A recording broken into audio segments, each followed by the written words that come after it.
S'il vous plaît, abonnez-vous sur RTNA Télévision.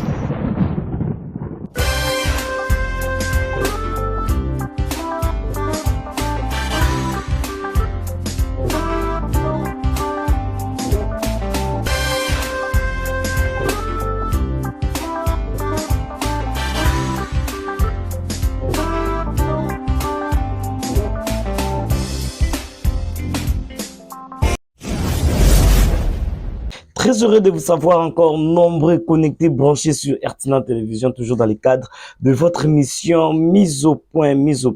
une émission où nous traitons des questions d'actualité politique, une émission où nous parlons de tout, où nous traitons en tout cas chaque dossier, donc nous mettons les points sur les i et les barres sur les t, mesdames, messieurs, partout où vous nous suivez. Encore une fois, bienvenue dans ce nouveau numéro. Kakanek de Messana Roussala, Kubo Sanate. Likez l'émission, abonnez-vous et puis vous partagez l'émission pour que Bandeko Moussousou, Bakoka Kolanda, Pe, Bamessana na mise au point. Donc, Kakanek de Messana Roussala, na Zongi Lissoussou rapidement pour que tu aies la mise au point. Ba élection et salemi, ya ba sénateur, P, ba gouverneur, na ba province Nyons, ya ville Kinshasa, en tout cas, Binomo Bolanda, qui Binomo Monaki, Bozaki connecté sur RTNA Télévision, en tout cas, Bolanda qui d'ailleurs en direct pour que vous ayez vraiment information à temps réel. Donc, merci na Mike Nenga Nabiso depuis Paris, merci na Will Bukeni, en tout cas Zolanabiso, Tobo Sanité, Igo Moula, Nabiso depuis Afrique du Sud, en tout cas. Toye lisusu pour que tu beta masolo kaka ndenge na annonçaki ba élection eselemi ya ba sénateur, ba élection eselemi ya ba gouverneur na République démocratique Mobimba Toloba, parce qu'il y a Équateur les places ça là qui moi milinga mais on va trouver une solution. Mais parlons na Oesalemi to moni biso nyonso ba sénateur babimi, des grands noms que nous avons connus, ba grands noms otoyebi, en tout cas tokotanga bango awa ba grand nom o ba zongi lisusu ba auto mesana komona ba zongi lisusu. Donc nous allons parler sur ça, mais avant ça to la nana nous message moko oyo président de la République Félix Antoine Tshisekedi oyo apesi pona Ituri, parce que alobi kité il prévoit que non dans mois ya mai yemoko akomana na Ituri pour que à se rendre compte de tout ce qui se passe. Donc nous allons rentrer d'abord en image to kana nous message oyo président de la République Félix Antoine Tshisekedi Tshilombo apesaki mingi pona bana Ituri, et puis tozo zonga pour que tokota na vif ya émission na biso. C'est parti. Mais c'est déjà de leur donner l'espoir qu'un jour, ces populations rentreront chez elles. Parce que nous mettons tout en œuvre pour y arriver. Je vous ai parlé ici de ma volonté de vouloir le faire par la négociation. Parce que je veux privilégier cette voie, la voie de la paix, parce qu'elle est moins coûteuse d'abord, et puis elle est plus efficace. On ne perd pas de vies humaines. Voilà, elle est beaucoup plus longue, oui, et ces gens, nous ne les laissons pas, parce que dans la mesure du possible, le gouvernement leur apporte les moyens dont ils ont besoin. Ça ne suffit pas, c'est vrai, et je profite peut-être de l'occasion pour remercier aussi les autres pays et organisations qui ont aussi apporté de l'aide à ces victimes. Mais nous leur disons tout le temps d'espérer dans ce que nous faisons, parce que notre détermination est sans faille. L'objectif, c'est de ramener la paix et de ramener toutes ces populations chez elles. En Ituri, en ce moment, il se passe de très très bonnes choses. Tous les groupes armés se sont déjà rencontrés, ils ont signé ensemble un mémorandum dans lequel ils se sont engagés à faire la paix. Et si tout va bien, d'ailleurs, je vais m'y rendre à la mi-mai, en tout cas au début de ce mois qui arrive, de mai, pour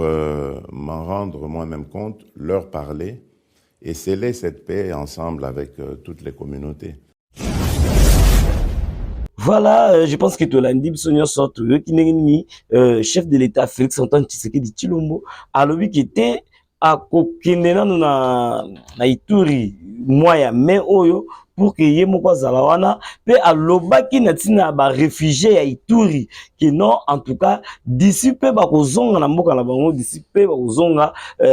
bisika na bango ba mesana donc makamu oyo ya insécurité ya est kalate ezosila parce que ba coopération militaire ezo continuer ko salema diplomatie agissante oyo Félix Antoine Tshisekedi Tshilombo zo sala en tout cas bino moko bozo mona bino moko bozo tala donc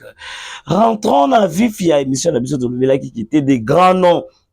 ezongi lisusu donc nous avons vu des grands noms bazongi ba bimi ba sénateur donc déjà tous profiter de sa félicitation à CG donc atikaki na ye Assemblée nationale avec était aux années premier vice président Assemblée nationale était or azalaki nde na idée ya azala na Sénat donc vraiment Augustin Kabouya encore une fois félicitations avotaki na 5 voix en tout cas entre autres ba grand nom auto yebaki ba grand nom lokola ba Matata Ponyo Matata Ponyo oyo yepé sénateur et puis abimi sénateur il a été voté tomoni ba Salomon Escadela Salomon Escadela après la prison après nini yoana sénateur il y a à boire et à manger ils avaient élection tous autres là on les a ba résultat provisoire ba résultat définitif et puis ça m'a kabiso mo to yebi ezalaka courné ayaka kopé ça ba résultat définitif mais sinon déjà ba résultat provisoire tout moni déjà ba grand nom wana donc il y a ba Matata Ponyo ba zongi tout moni Jekoko Mulumba oh il pas bimi sénateur tomoni Gentini Mobilambaka donc yepé sénateur Kofi Olomide se retiraki na ye se retiraki makambo ezalaka compliqué parce que c'est la politique hein, donc la politique ezala bandenge nango donc mais on se pose tant de questions on n'a pas vu la famille Kabila donc c'est-à-dire de tout ça des fois tout le monde dit Jeannette Kabila tout le monde dit Zoé Kabila mais cette fois-ci tout le monde dit bango te ba côté na kati ba compétition te est-ce que cela veut dire que non ba soupçon na ba rumeur ezobetama déjà que non Kabila akotika la kozonga lisusu te nenga ke eza exil quelque part ba silence wana ça nous fait croire à beaucoup de choses en tout cas nous n'avons pas revu Jeannette Kabila tomoni Zoé Kabila te kozonga na kati ya masolo donc on se pose tant de questions et nous ne sommes pas là mais ming tozo bela likambo tali ba sénateur tout le monde qui a tout il faut réduction à train de vie il y a des institutions pour nous permettre population oyo à soufaka amekape ko respirer na deuxième mandat ya Félix Tshisekedi donc bino wana boye ba sénateur oui ba député boza wana kala mingi te gouvernement ezobima parce que misale komi presque na suka Judith Tuluka premier ministre déjà musala azali ko sala déjà a commis fin prêt ne kala mingi te to komona gouvernement bobima kasi tant gouvernement bobima na ba institution nyonso train de vie à population nde tozo vanda tozo zela totala bokoyebisa biso nini osale mais est-ce que ba salaire ba 33 000 na ba parlement ekozonga lisusu est-ce que ba 21 000 tozo koyoka ekozala lisusu donc en tout cas on se pose tant de questions pour nous qu'est-ce qui se passe donc félicitations na ba oyo bazui ville ya Kinshasa désormais gouverneur Daniel Mumba wazali moko ya kati ya IDPS moko ya bana IDPS akokutana na makambo o Gentini Ngobila kutana ginango donc hier azoya po ça la continuité à Gentini Ngobila te mais aye pas ça la continuité à ba faire administration zo continuer c'est-à-dire que non ba projet ne c'est qui sur table to lingi etika la sou ya malobate to ngi to mona ba action ba décision zo mara na ville ya Kinshasa ebele oyo ezala réalisé te entre autres mama loyer ya bandako zaka kité faut 3 mois ya loyer mais ti lelo ba futa ka ba 10 mois ba Kinshasa bopeto to ngoni place ne soukela en tout cas ba point eza ebele ville ya Kinshasa les autres demeurer ka salité jusqu'au jour d'aujourd'hui to yebite est-ce que hygiène stratégie mususa sika oyo le nouveau gouverneur, oh, ça plus de chance, ça a chance en tout cas, il est là, nous devons le soutenir parce que oh Yabimi, c'est qu'il nous a maintenant prévoyé qu'il est à la bonne. Donc félicitations à Daniel Mumba, le nouveau gouverneur de la ville de Kinshasa. Donc Banda Lelo, il est le premier citoyen de la ville. Donc déjà Lelo, déjà toi déjà Maramweza Bongo. Donc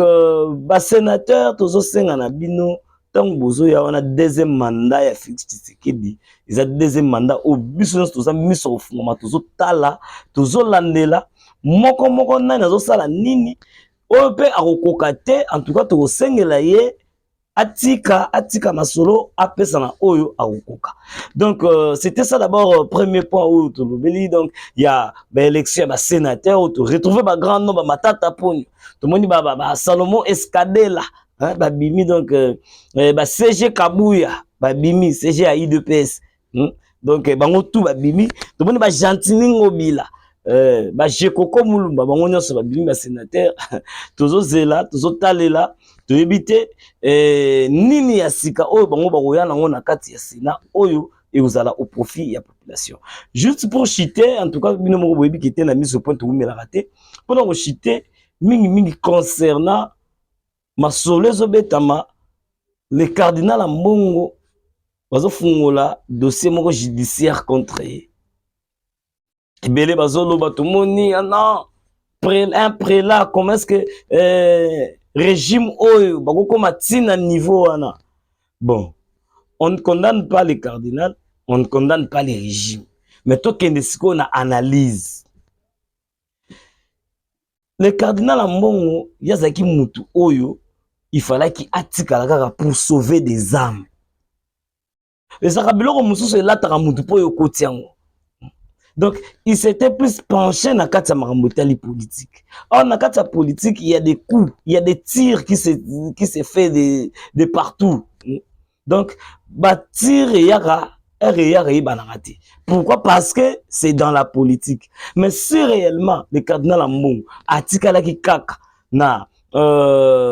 musala na yo ya sinya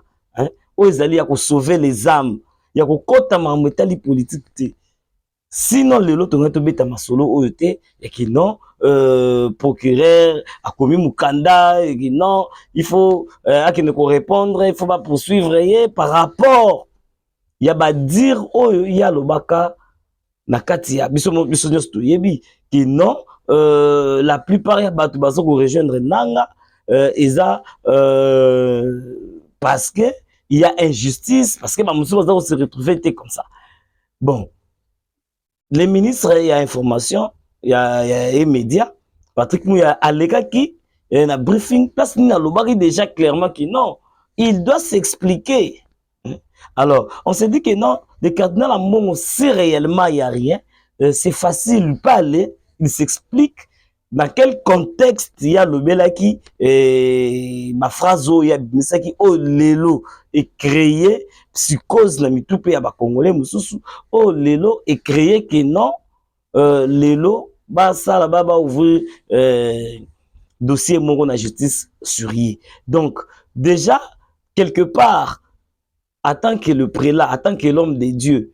il fallait pas qu'on se lancer trop dans la politique parce que nous sommes les Africains. To yebi biso nyonso ndenge ni politique ya Afrique itambola. To yebi biso nyonso ndenge ni makambo itambola na kati ya Congo. Et puis soki totali, okomona peut-être na ba pays mususu ba pays voisins, okomona te bato na Nzambe, les hommes de Dieu, se plonger plus dans la politique. Parce que le fait de se plonger dans la politique, buzo bana makambo nyonso ezalaka na kati ya politique, batiro basetiraka na kati ya politique et kokomela ndenge kaka ekomeli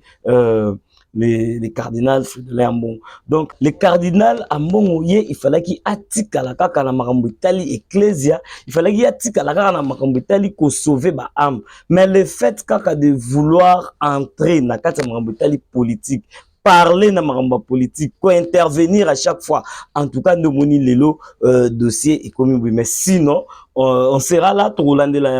on sera là toujours pour vous informer. Bon, bah suite, là entre la justice et puis l'église catholique. Parce que lorsqu'on touche déjà les cardinals, c'est-à-dire on touche l'église catholique. Donc c'est sur ce point que toujours tu as vraiment toujours sous sa émission la biso lelo vous belé bolandi biso partout, vous partagez émission, vous liker et puis ba commentaire na bino comme d'habitude. Donc bobo sanate ko s'abonner ndenge na bisaka bino bo s'abonner sauvagement parce que awa nde place toyaka kosola awa nde place toyaka kobeta masolo pe kosala ba mise au point. Donc merci na Mike Ndenga azolanda biso, en tout cas merci na yo pesi bongo, merci na Igo Moulabo azolanda biso depuis Afrique du Sud. En tout cas merci vous êtes belé na ba internaute nyonso ba abonné nyonso RTNA télévision to pesi bino merci parce que confiance vous continue toujours pesa biso nde yango ezotinda biso tozalaka toujours wana to telemara pona osela bino musala ndenge singeli. Donc jusque là portez-vous bien et prenons rendez-vous pour un prochain numéro. Ciao.